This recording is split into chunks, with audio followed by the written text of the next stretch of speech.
Now, a new study by the Center for Democratic Development Ghana reveals alarming costs tied to winning elections in Ghana, raising concerns about democratic governance and the fight against corruption. It estimates that securing both presidential and parliamentary victories now requires about $150 million and an additional $10 million.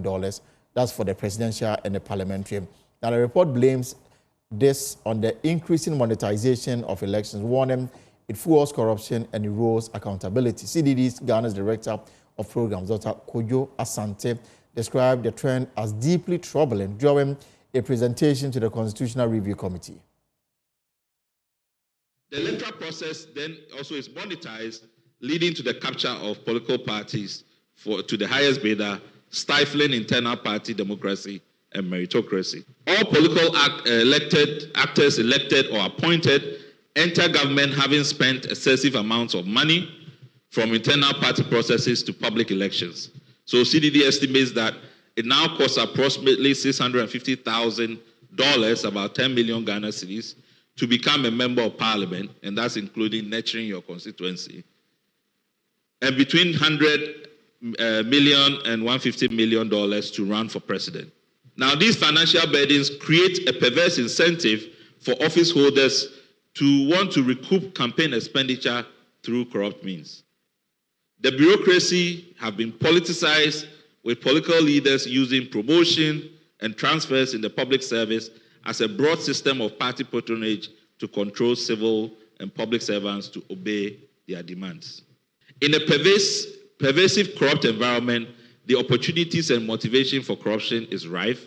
Sanctions are ineffective because the majority of actors entrusted with the authority of sanction are those involved in corruption, and I've made that point.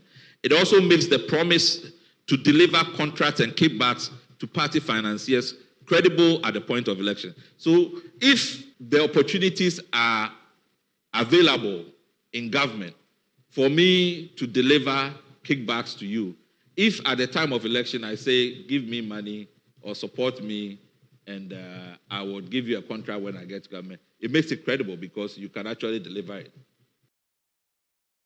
But Dr. Asante offers proposals to address the menace.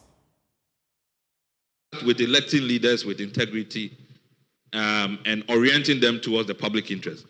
The orientation towards public interest addresses the development point. We cannot leave the business of internal party to the parties themselves to regulate.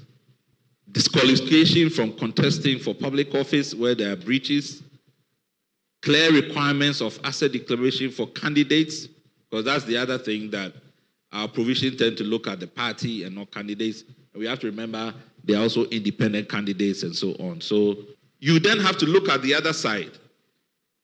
Who are the regulators of the internal party space? And that's where you come to the Electoral Commission and the process of public elections. So Chapter 7 on the representation of the people, we have to look at governance arrangements for the EC. They should include the appointment process. We've talked about it. Should we go the Kenya way? This selection panel process, interviews, all that kind of stuff. The tenure of non-executive members of the EC. Currently, if you look at the EC composition, the chair, deputy chairs are Article 71 holders. But again, how do you give them security of tenure so that they can be free to do what they need to do? Of course, the review is still ongoing, so we'll bring you more in subsequent bulletins. But that's